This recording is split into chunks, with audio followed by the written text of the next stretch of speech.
how to change sleep mode alarm background on the Samsung Galaxy S25, S25 Plus, Edge or Ultra. First, tap on the home button to return back to the home screen.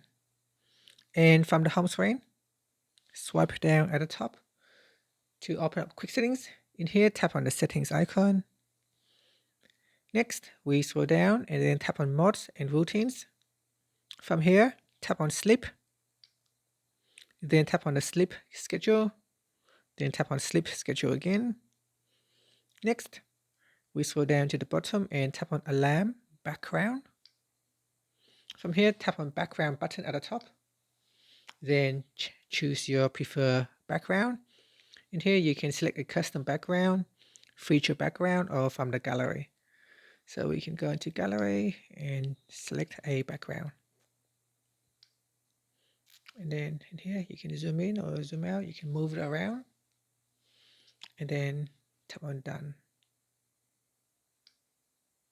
Then tap on saved. And then tap on done. And that's it. Alternatively, you can also make the change by going to the clock app.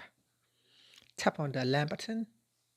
Then tap on your sleep mode alarm at the top.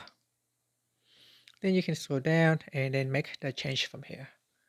And that's it. Thank you for watching this video. If you find it helpful, please like and subscribe to my channel for more videos.